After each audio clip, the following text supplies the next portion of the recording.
We are in Mitchell, South Dakota, and the manager of this awesome Menards let us stay here for the night when we couldn't stay at Cabela's.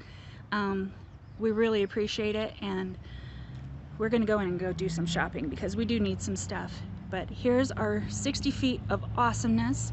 It's pretty cool that we come in from a drive and we literally go into our home, and when we're in there, it's like nothing has changed. Pretty dang awesome. So we're doing great. We might take a day off today to rest because I am pretty tired from the storms. Driving through the storms was not easy, but you know, we're doing all right, and yeah, we'll keep you posted, and we're on our way. Day 3 today.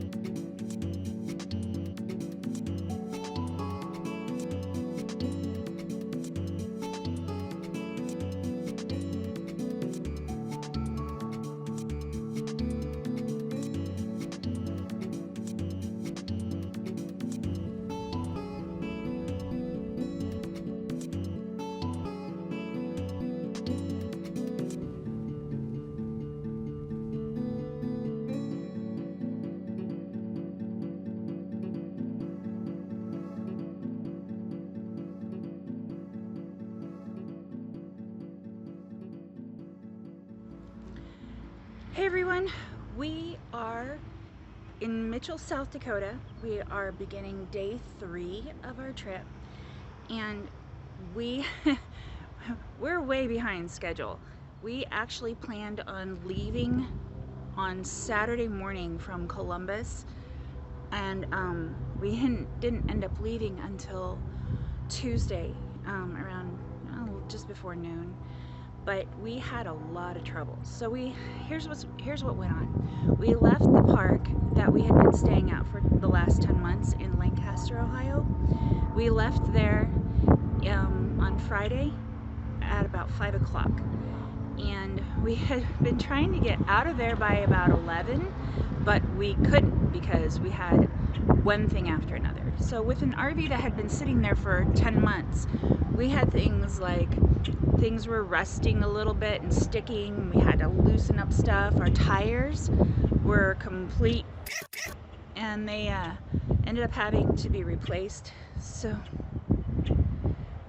it's been tough. We had a very harrowing drive from Lancaster to my parents' house in Columbus. It was only about half an hour, but it ended up just being a very rough trip. It was kind of one of those, if it can go wrong, it will go wrong, which is why we left on Friday instead of Saturday from the park that we were in.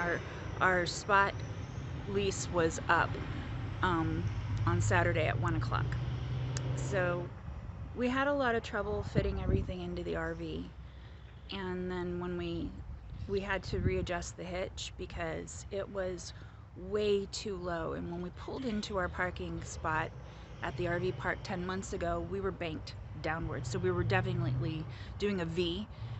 Something had shifted from the time that we had gotten the hitch and leveled to the time that we moved all of our stuff in. And so we had to raise the hitch, but we ended up raising it too high, and we didn't have the right tools. So it was hard to get off, and they put Loctite on it.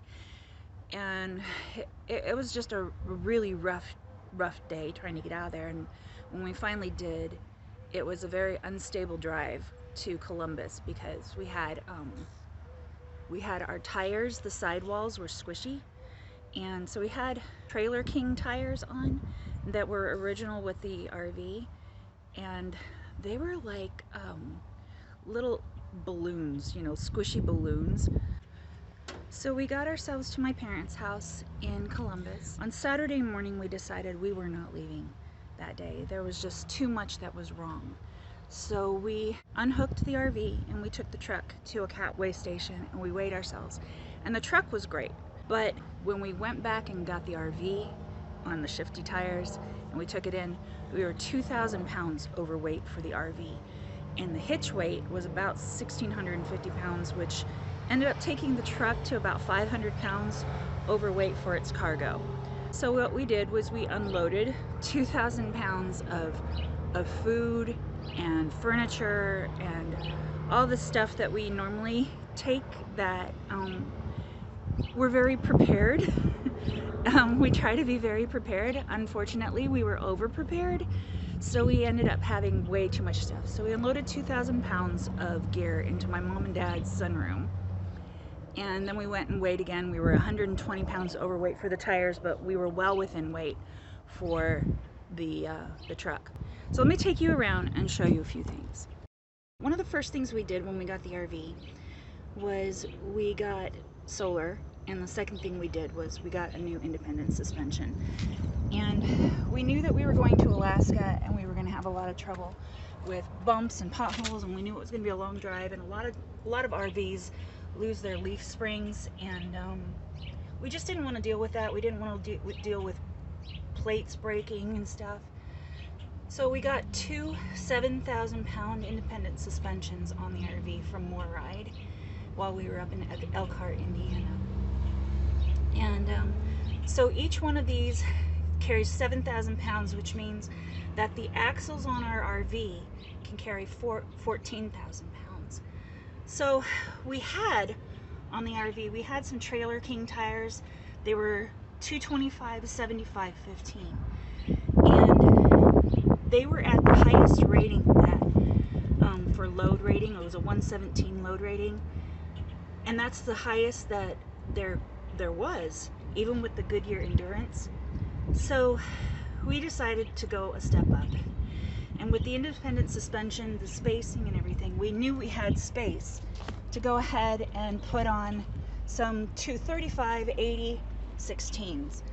So we went up a step on the tires. We had to change, of course, the wheels too. So right now, our tires and wheels are rated to just under 14,000 pounds. So our tires and our suspension and our wheels are all rated the same, right at about 14,000 pounds. So we still kept the unload of 2,000 pounds off the RV, and that helped with all of our weight. What we ended up having to do was just move some things around and change our weight distribution. So this is our rig, and the puppies and the kitty ride with us here in the back. I'll show you that in a minute. We have all of our stuff in there now. The short video that I showed you of us loading the truck, we ended up at the RV park unloading the whole thing, putting it into matching containers so that it all fit better, and then loading it back up. And when we got to Mom and Dad's, we had to unload it again and take a bunch of stuff out and load it back up. So, and this, you see that dent? I am not sure where that comes from. I've been watching very carefully when I turn corners, and it just doesn't seem to me that I'm hitting the corner of the RV right here. This is tape goo that we haven't cleaned off from when we had the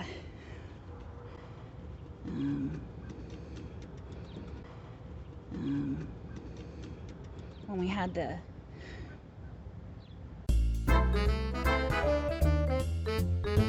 skirting on. And the only thing I can imagine is this is where it's hitting the truck. But how does that happen? And why am I not hearing it? Why am I not seeing it?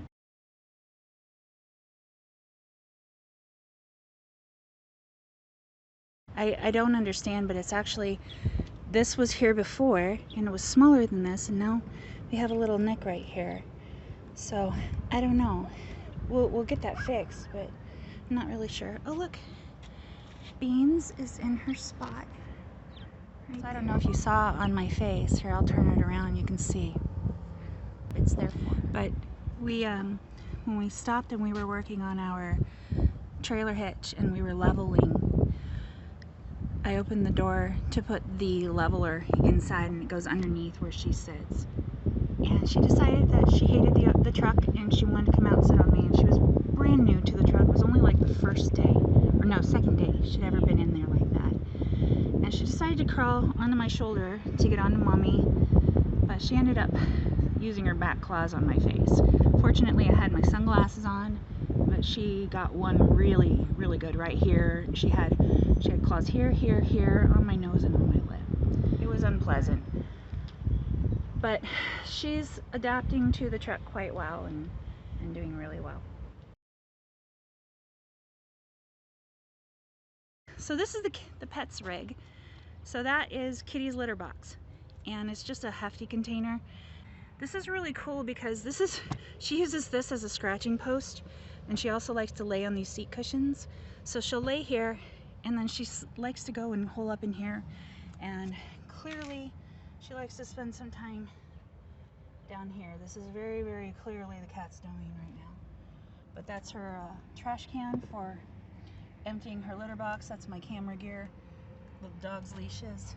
But this is right here is a coat rack that I made out of piano parts, and it's covered up with a blanket, and this has a ledge right there, and it runs across the back of the RV, and the dogs and the cat like that. And this is a puppy sheepy. Actually, that's Bean's sheepy. And then we had to put pillows here so she wouldn't climb up there because she keeps trying to climb up front. And we had to put a mesh barrier between us and the pets because the last thing we need is any pet coming up front and getting us killed. So we have a barrier, no access through any points to get to the front. She tries, but no success.